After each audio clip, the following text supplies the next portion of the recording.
Good evening, everyone, and welcome to the Business List, your source for stories inside the party, across the country, and around the world.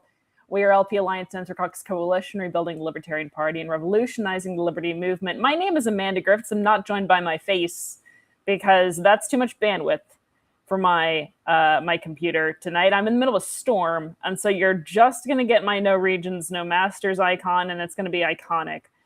I'm joined by Rose Leatherman, joined by Kyle Davis. How is everyone tonight? Making it alive. Kyle's angry, so I was nice to him at the beginning. Thankfully, we got our storms out of the way yesterday. That's good. You sent them over here. Evidently, that's what happened. I mean, I have the power. If I have the power to destroy entire regions without realizing it, I have the power to send storms your way. Oh, and I have the power to move motions on the public list without realizing it too. Exactly. Yeah, that's so much. You can do so much without being an alt who can't actually make motions. Yeah. I mean that is how it works. I've never fully realized the power I apparently have. So much, yeah. Everywhere you go. What I loved was that what someone should have done is just sent a message to the public list and asked how did this message get forwarded to Amanda? How did this message on the public list get forwarded to Griffiths? The vice chair of the party is apparently not expected to be on the LNC public email list. How did she see this? How did she see this email? That the entire it was originally directed at you, and then somehow I got accused of being responsible for whatever that dude was mad about. Look, which I only vaguely tuned into that conversation because I remember it happened while I was at a craft fair with my family, and there were all these spam we've emails already established that you and I are the same person. Oh, so okay. This is why it makes sense. Of course, I moved that amendment for you because I moved it for me and you moved it for me. We're the same person. I should pay closer attention to what my alter ego is doing then, because I mean, she seems kind of dangerous. Yeah, no, and we are together, stronger together, more evil together.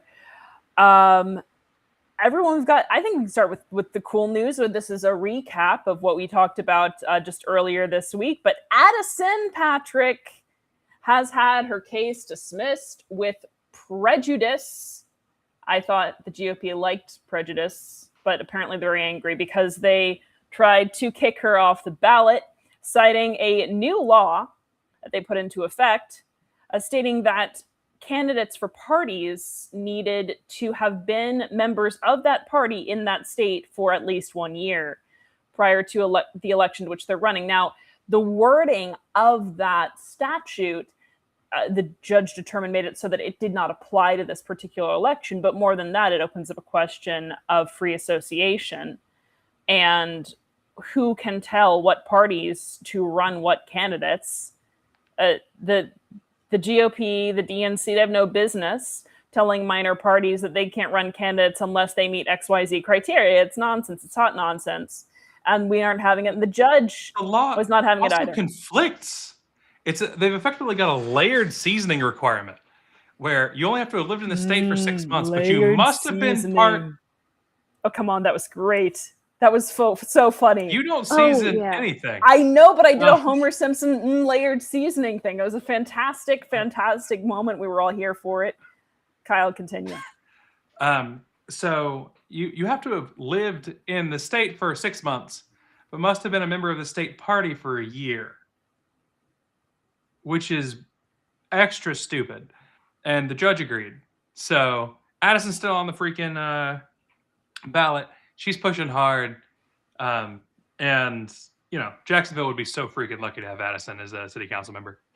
Yes, so we continue to root for Addison. It's very good stuff, but we have a breaking item, everyone, that we just got less than an hour ago.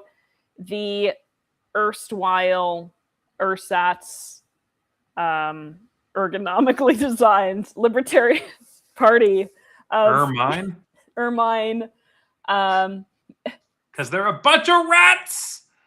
Eritrean Um, A bunch of rats, as in Cato members, or is it Atlas Foundation, yeah, it's or both NATO, or Antifa? This what is it this week? erratic, erroneous, the Babylonian Kingdom. Anyway, that's a different but the former Libertarian Party of New Hampshire has appealed its disaffiliation, just skidding in the nick of time. So they've appealed. They've sent a number of documents. They've been forwarded the public list, so you can see all of them. And essentially, I'd like to do a longer show on this, but their argument is pretty much what they've been signaling it would be. So they're saying that, well, the LNC did not provide them due process. In fact, they attach sort of a history of all the things that the poor, beleaguered Libertarian Party of New Hampshire has had to tolerate from many LNCs, going through a timeline investigation of an attempted disaffiliation or splintering during the, I almost said Joe Hanoush, and I'm really happy about that. I'm going to keep calling the Joe Hanoush administration. No, the Joe Bishop Henchman administration. Kyle died just now. He's just catatonic.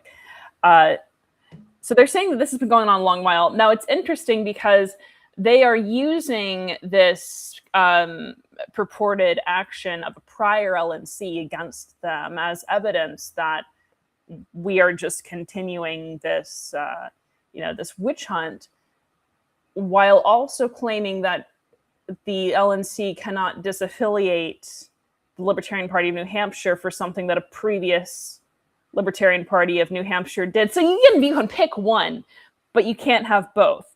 Now, worth noting that many of the individuals in the Libertarian Party of New Hampshire, on the Libertarian Party of New Hampshire Executive Committee when the Donald Trump endorsement went forward, are still on that Executive Committee. We did some musical chairs.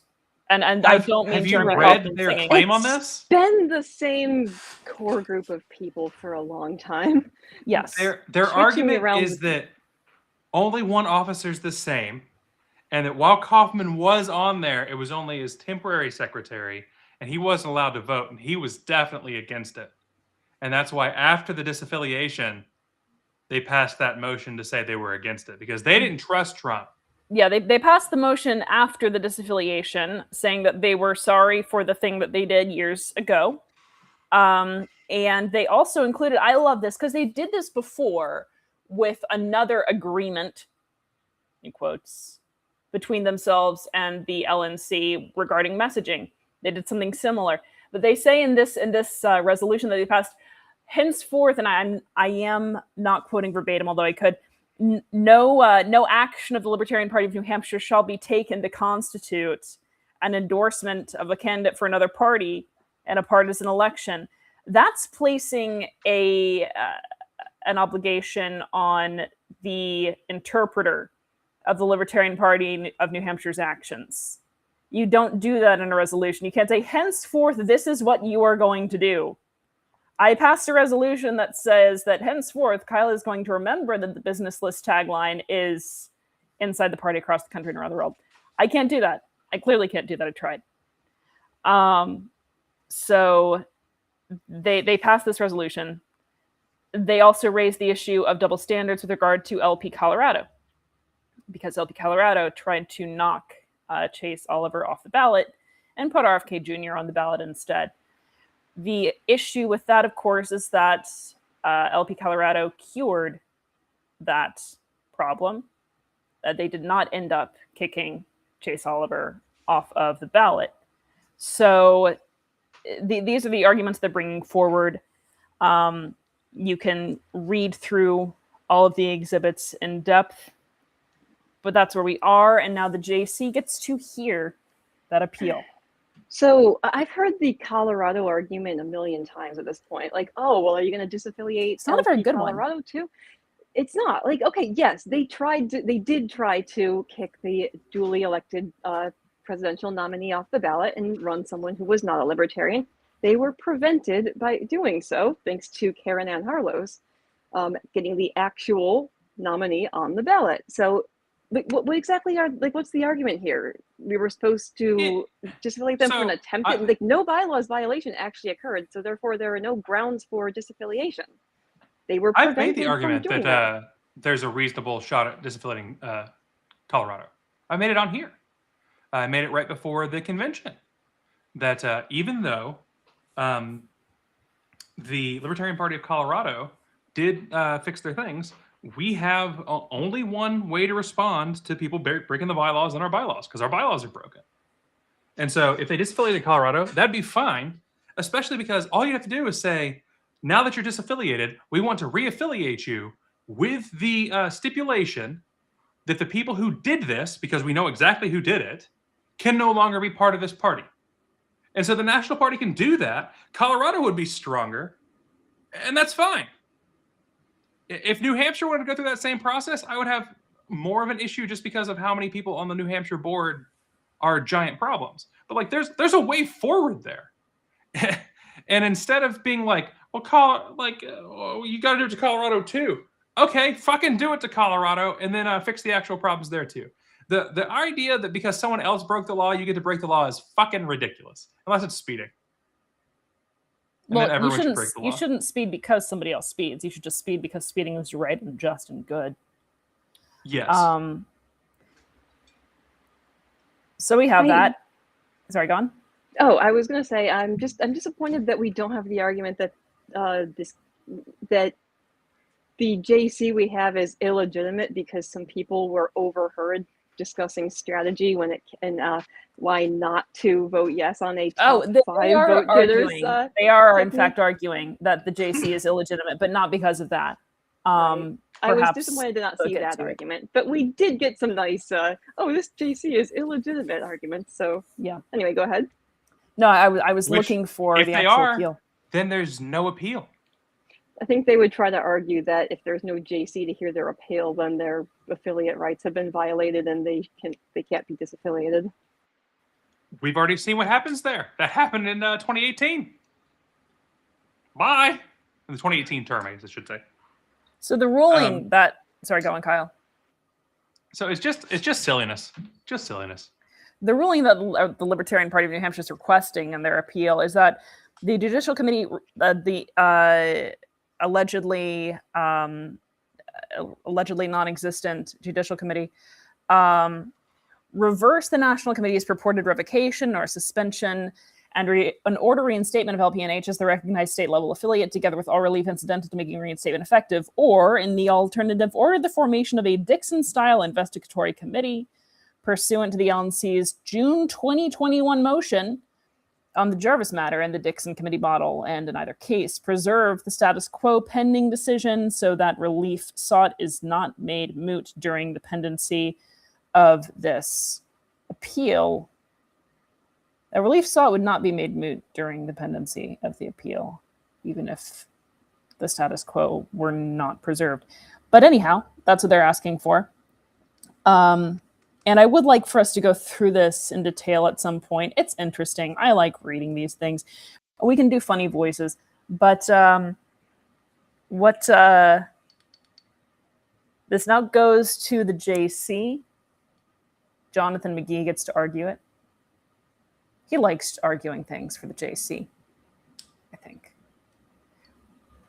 So we're taking back some outcomes. We shall definitely have a watch party when the hearing happens. We will. It'll be great. We can play bingo. We can play Can I come up JC with a bingo. card? But the JC is not the only judicial body that has been busy or will be busy soon. This past week, the Supreme Court sent down what? Yeah, a couple of good decisions. So first of all, there was the decision in Chattree versus US. This was decided on the 29th of June.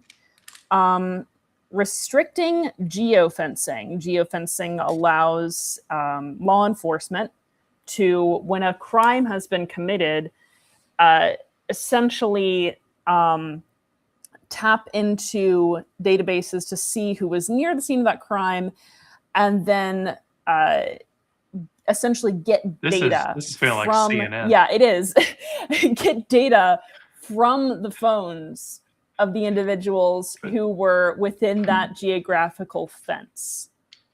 And Would so, you like me to take over for a second here? sure. Okay.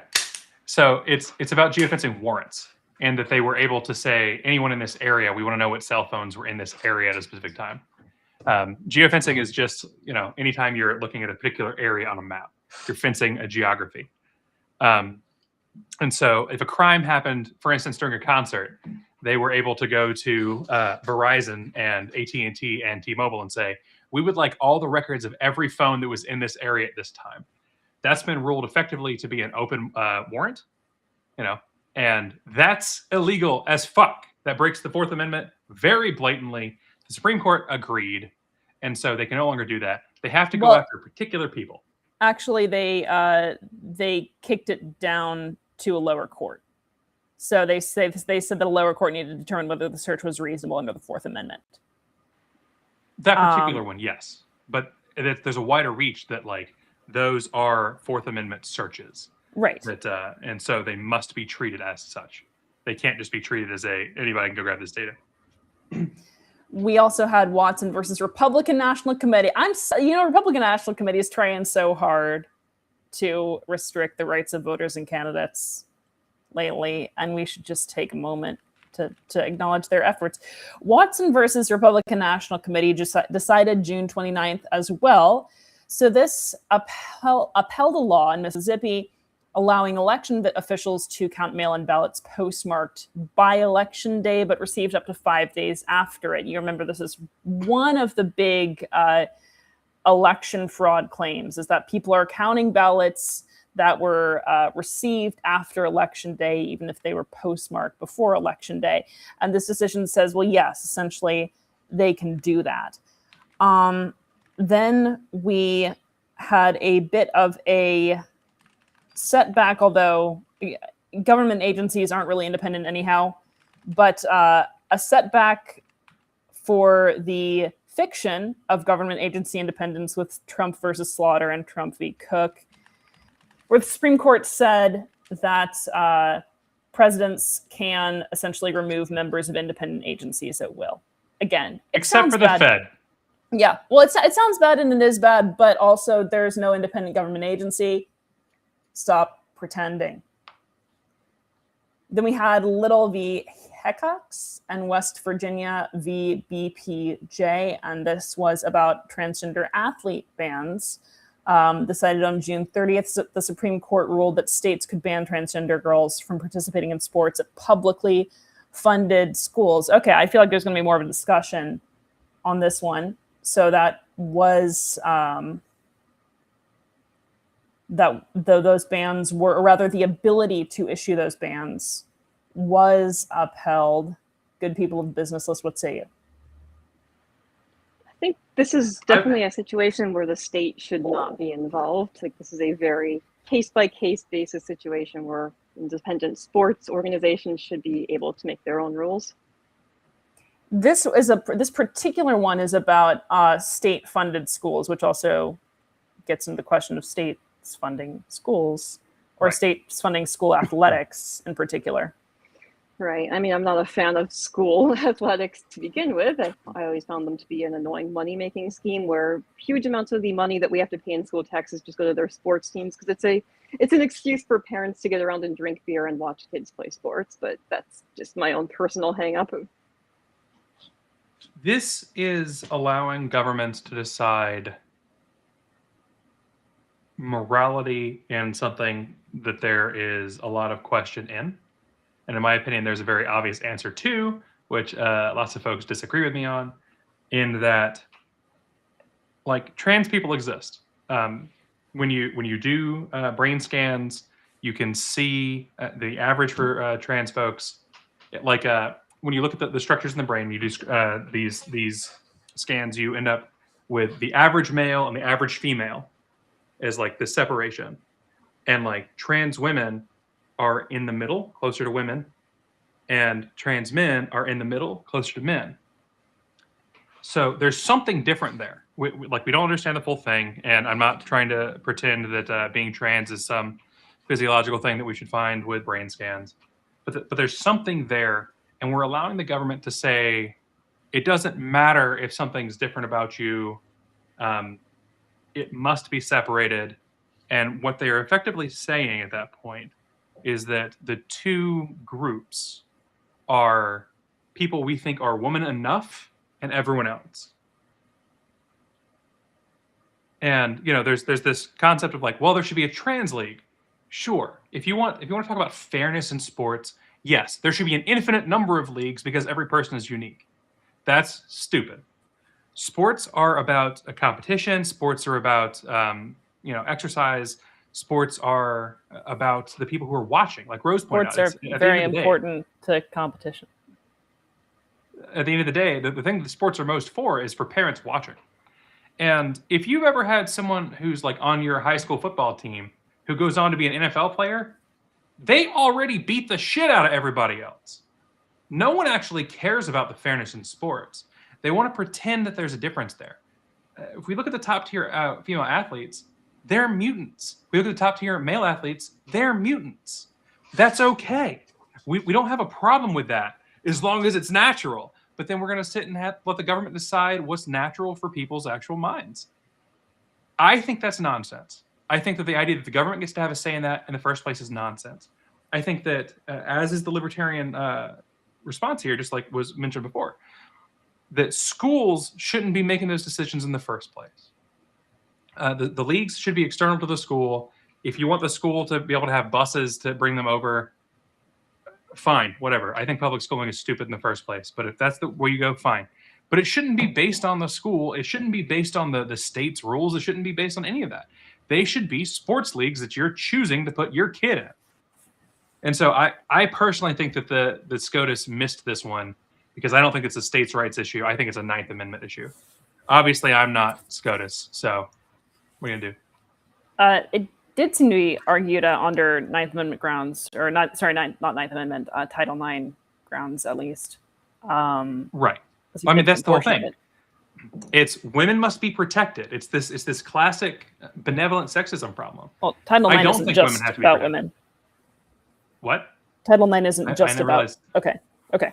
It's not, but that's how it's used. Okay. Like, routinely, right? It's very frustrating. Title IX has major problems too. I could rant about this for a long time, so we should move on. I was waiting for you to get into repealing the Civil Rights Act. Oh yes, we need that on the record. Every libertarian's favorite talking point. How do you feel about the Civil Rights Act? It can be repealed after all the other laws that suck. Then we had Trump v. Barbara, which was the birthright citizenship ruling. And here's what I love about this one, guys. This has gotten the most attention of them all. What I love about this one.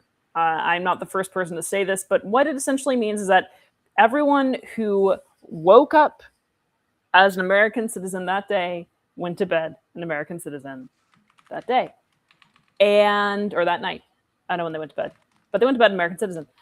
And the wailing and gnashing of teeth that has come from the right about the birthright citizenship decision, as though it is activist law. This has been precedent for ages.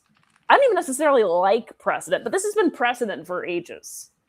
So conservatives who are all about precedent are now upset that the precedent has beat the president. And yes, I just thought of that just now.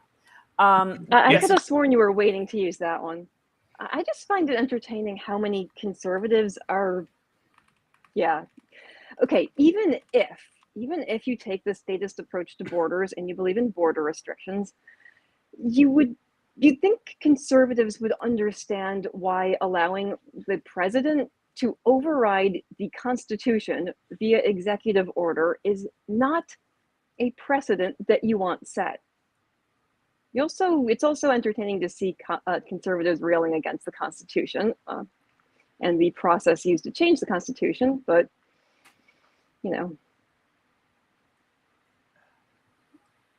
Well, sorry, go on.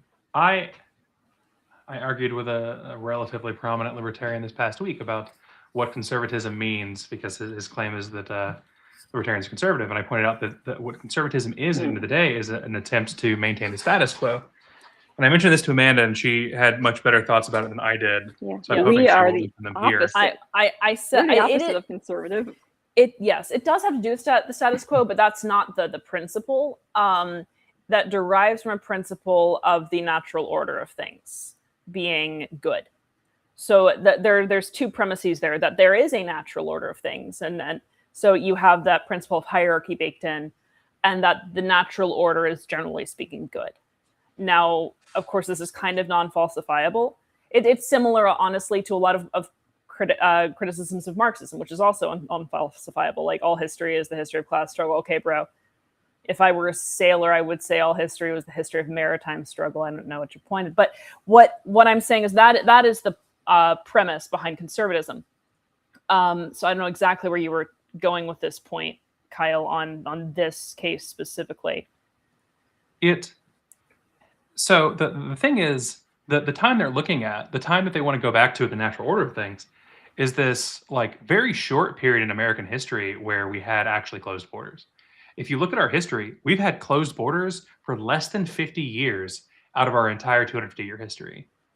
And instead of knowing that, it's like, well, at the one time I liked, we had closed borders, and they don't care about the rest of it. That's what in their mind is the natural order, and so that's what they believe, which is really frustrating. It's a thing that's hard to talk to people about.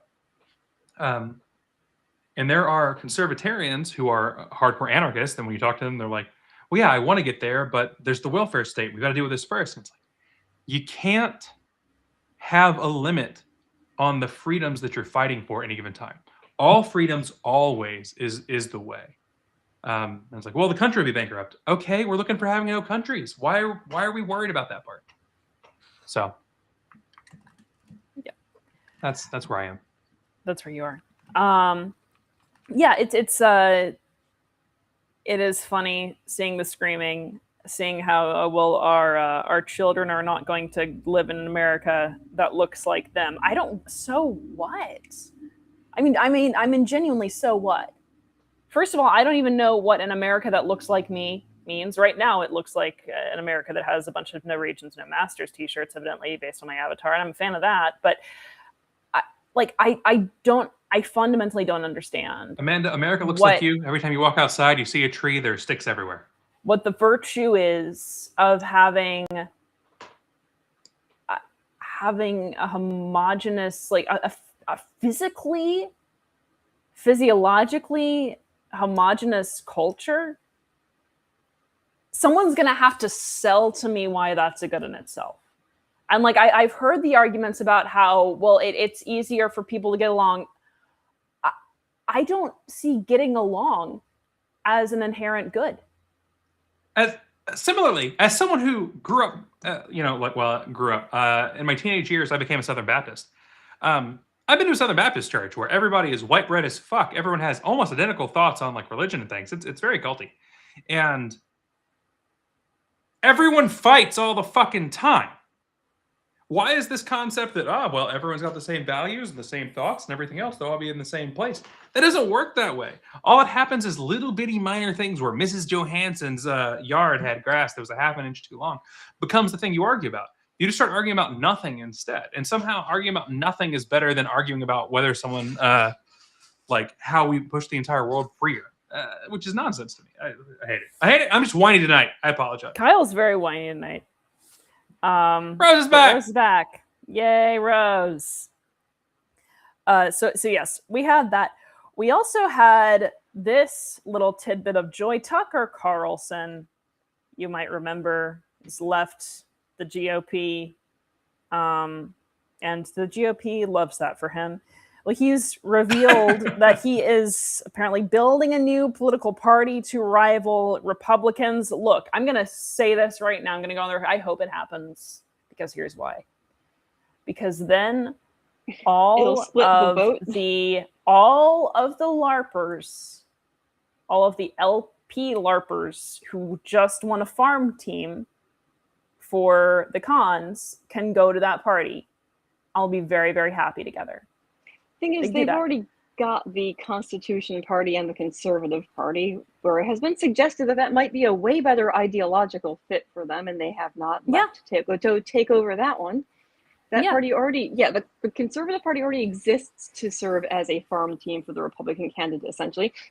I've only ever, in New York, I've only ever seen them endorse the Republican candidate. Maybe they'll occasionally run their own candidates at the local level. So it seems like it's already ideal for them, but I guess it doesn't have, it only has ballot access in, like, I don't know, fewer than 20 states, I think.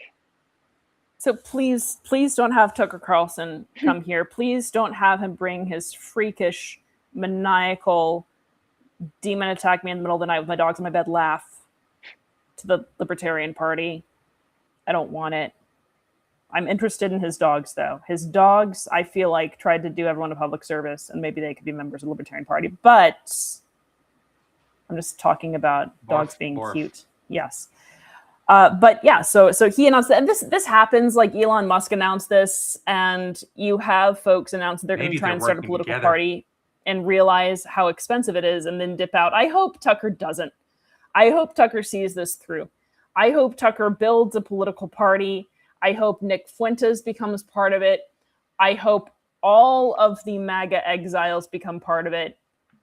And they just have conventions, because that's what political parties do. I think that'll be a net positive. That's the thing. Like, how many people now have said that they're going to start their own political party, and then they realize just how much work it is to get it established and get ballot access in 50 states, or at least close to 50 states. There's a reason why other non-libertarian groups want this party, and why it must be guarded from people who want to co-opt it to use it as something that it's not intended for. It takes time, and it takes a ton of money to build up an actual political party from the ground. Even a third party that, let's face it, is not going to elect a president. Right. I mean, like, I think we could someday. There's paths forward. Oh, maybe someday. We just have to.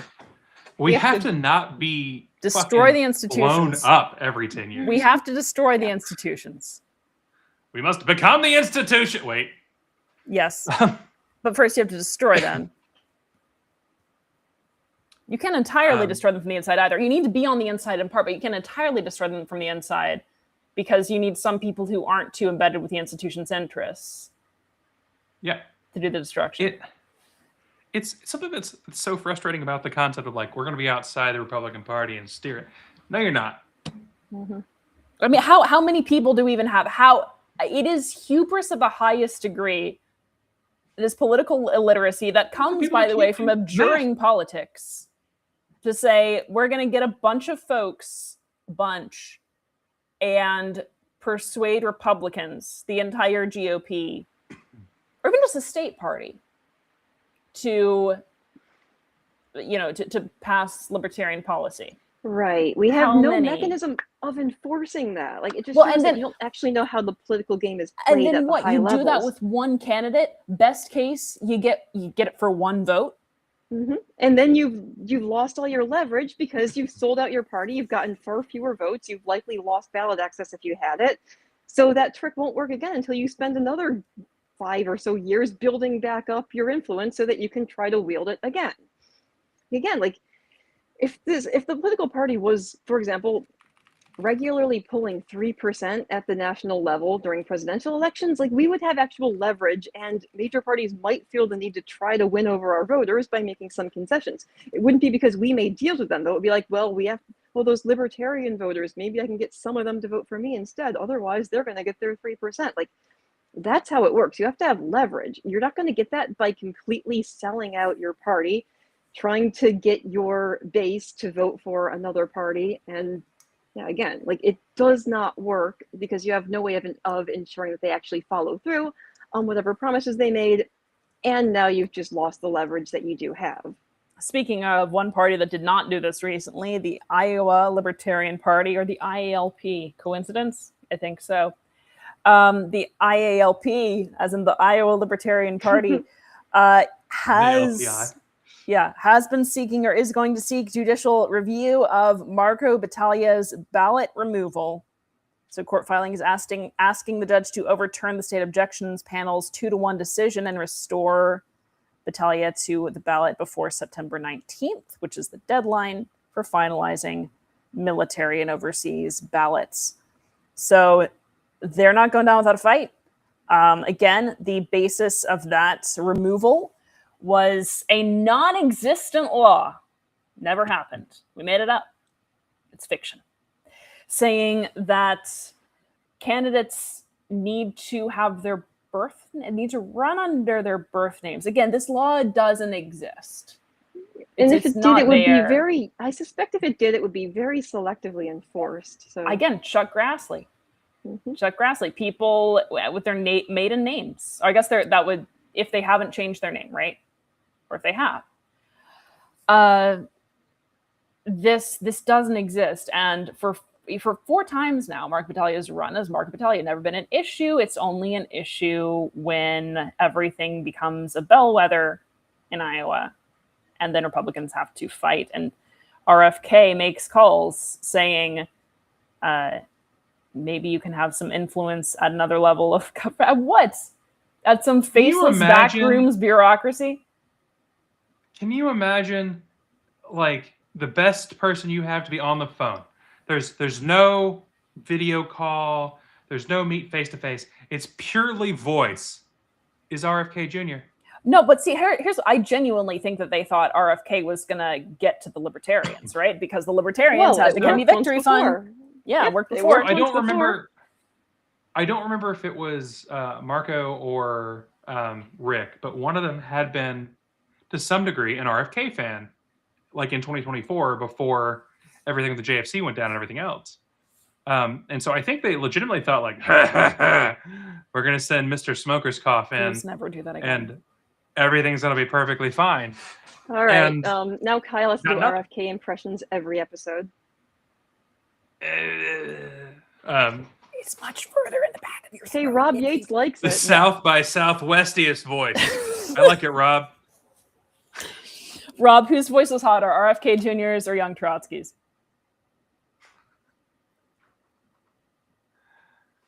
Good Lord. I'll wait for your response.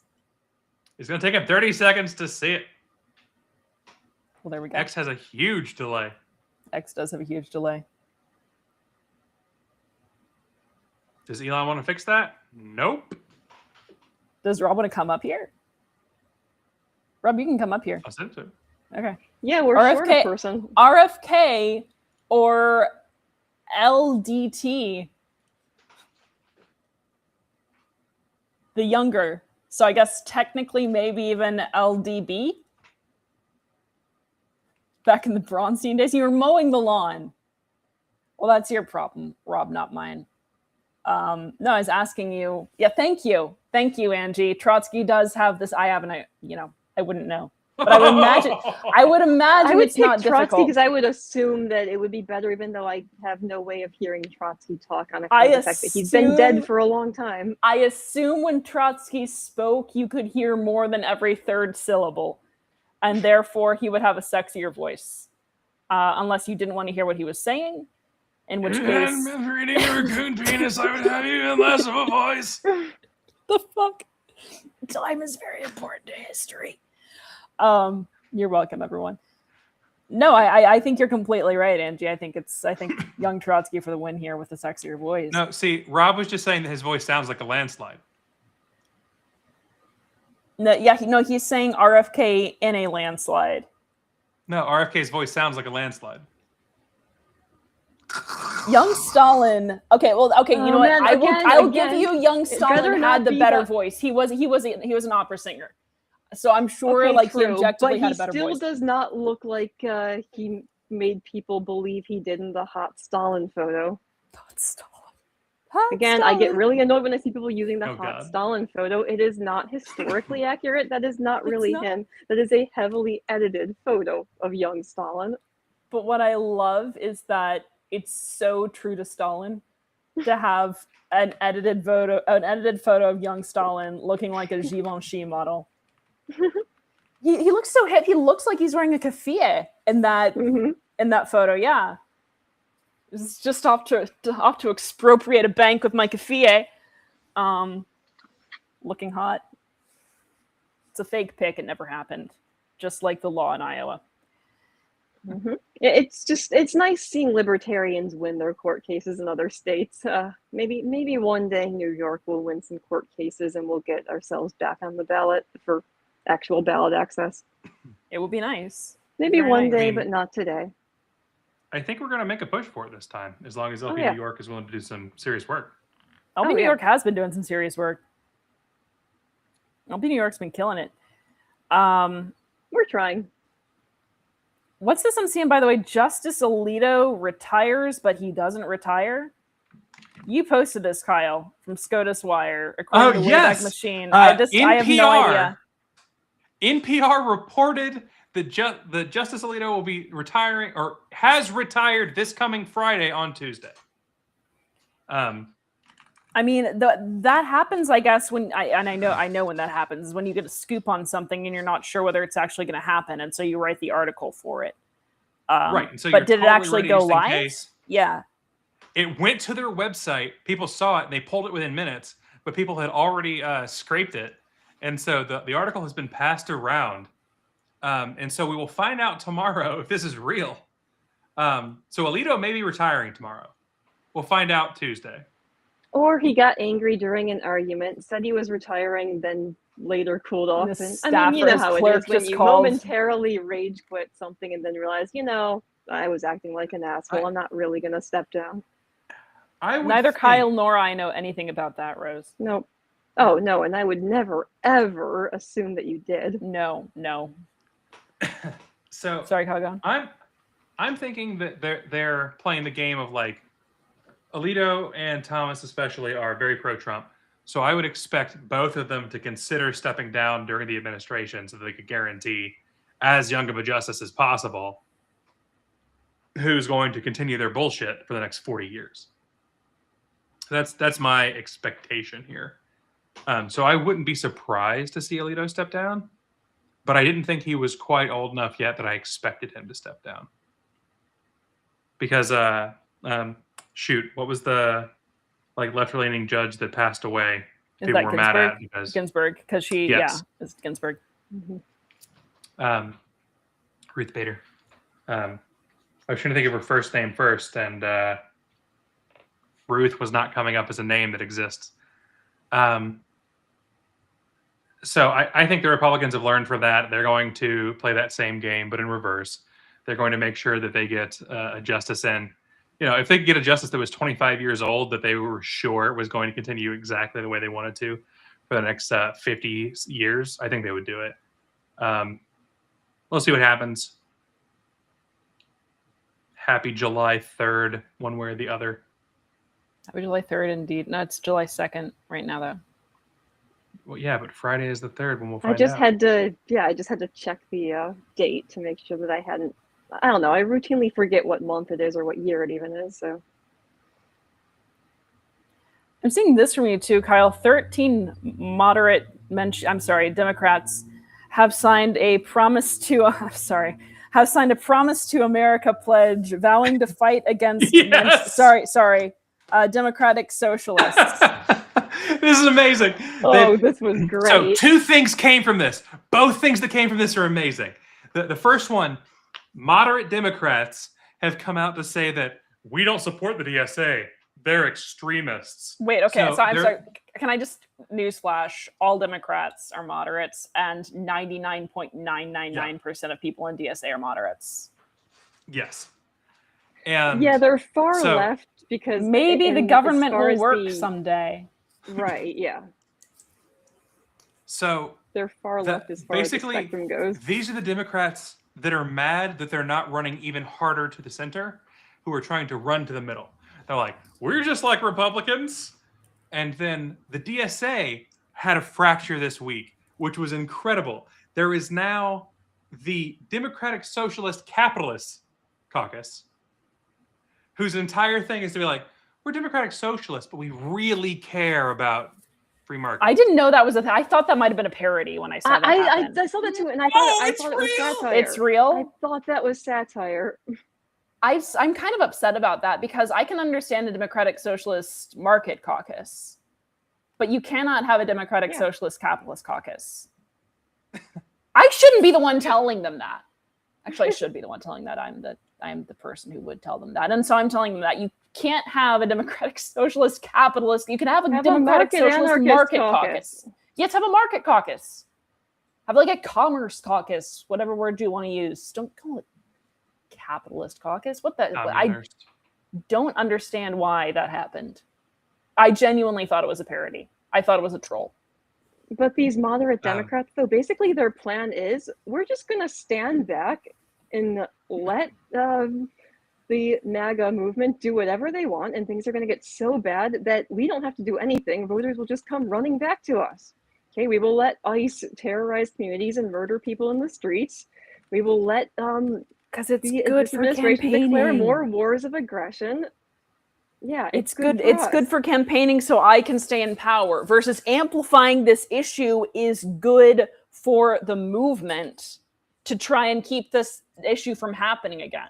That's the difference between a smaller party. You're starting a Tucker caucus in the DSA? But Benjamin Tucker caucus in the DSA would actually work. But he can't, like, Rob, we've all been to Tucker before. We don't need to know about it on this show. We'll talk about tucking later. I've never tucked. No one believes this, but I've never tucked.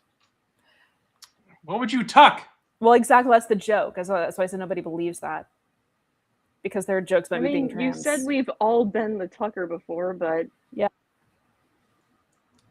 I don't think we can sympathize.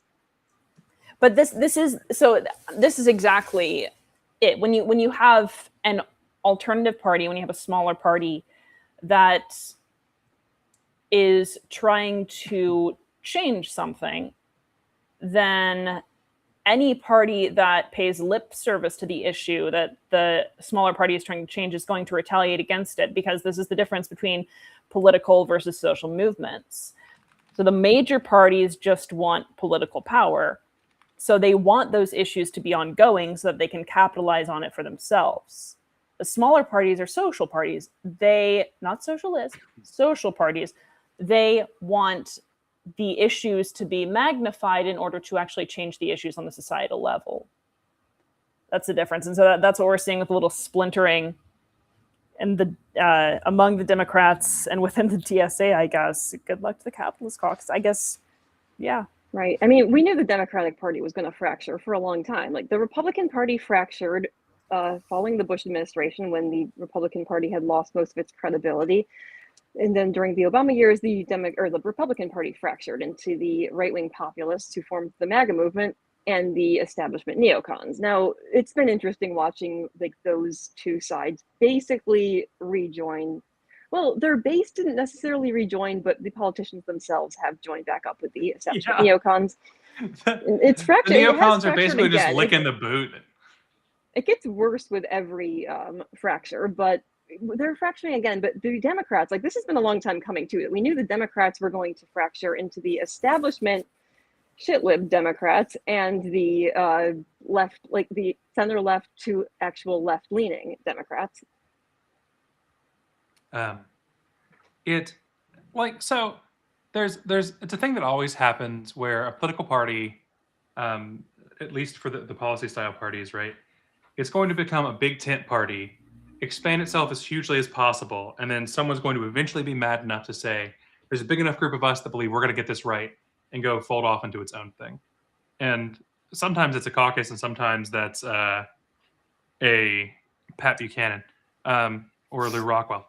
But it kind of depends there for what happens afterward. In MAGA's case, you know, for all of MAGA's problems, they were successful in their takeover.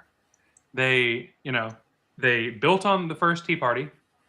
They built on the Ron Paul Revolution stuff. They formed that second Tea Party. They picked up all the Southern strategy folks, basically. And then through, very aggressive political strategy, they started taking over and getting popular enough with the public that the neocons were forced, if they didn't want to just get fucked, to sit behind them. And we're seeing the neocons now, where like the ones that stood out against Trump this last time, right? Those neocons went to the only party left for neocons, the Democrats, which is just absolutely amazing. And we watched the Democrats grow into basically just neocons and neolibs, which are this kind of the same thing at this point. And now they are seeing their split off with the DSA, but the DSA is not as politically impressive as MAGA is, even though there's probably more of them. Part of that is that like they're not angry enough. They're the wrong kind of angry. I had live footage that I wanted to send of the DSA's most recent party congress, and it was just a bunch of really fluffy kittens just crawling over each other. It's true. Yeah. If I had that link handy, I'd pull it up. You can literally just search in your GIFs for kittens. I'm serious. For kittens. I don't know why they had footage of a DSA meeting there. This kitten stumbling over each other. Giphy. You know kittens do that. Just scroll through. I do not know what a Scotchy is. It's type cookie. I understand that. Well, then how do you not know what it is? So I got momentarily booted out, and I come back, and the conversation has turned into piles of kittens. And on the on the local level Orthodox, I agree with you. On the national level, I'm not sure. Like, but between local levels, like internally, there is a local organization, but from local to national, it's more tenuous. Giphy is not helping me. I'm sorry. Giphy is not helping me with the kittens. It's not. So this is a cartoon instead. You're welcome. But MAGA has a single cult leader, whereas DSA does not as much. They have politicians that they follow, and they have there's the DSA. Interest groups, mostly large corporate and non-local or autonomous unions, but that's neither here nor there for them. Speaker Johnson is suggesting uncapping the House equals communism. Oatmeal butterscotch cookies. Quote of the week. HVAC soldier, is your account okay, or have you been hacked? He's explaining what a Scotchy is. Spamming. Oh, okay. Just I saw that, and I'm like, that looks like a bunch of keyword spam. Speaker Johnson suggesting uncapping the House equals communism. Oatmeal butterscotch cookies. That really threw me for a loop for a second.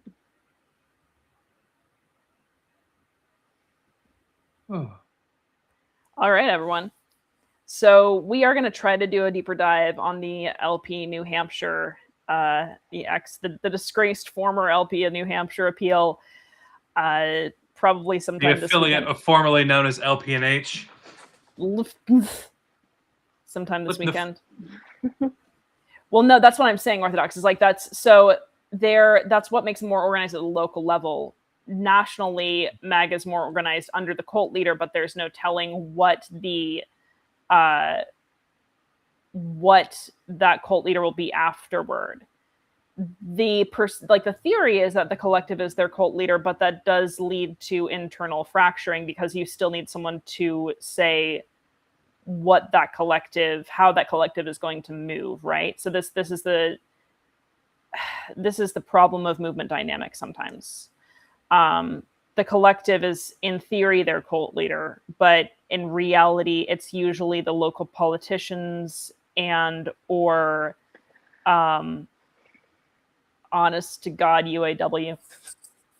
And I say that with no joy. All right, everyone. So we will be back possibly on Saturday, certainly next week. I think we're doing the 2-hour lunch hour. I think that was a hit. I think we got to do that. That's our radio show that's only on stream. The LPA 2-hour lunch hour on Wednesdays. All right, everyone, have a happy happy weekend. Enjoy your scotchies, put on the Snuggie, and have a wonderful time. Until next time, we are the Business List.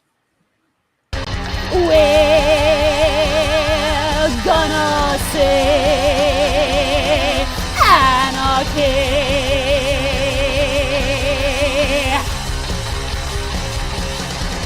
And we're gonna say anarchy. Full transparency. Now I wanna say anarchists on the business list.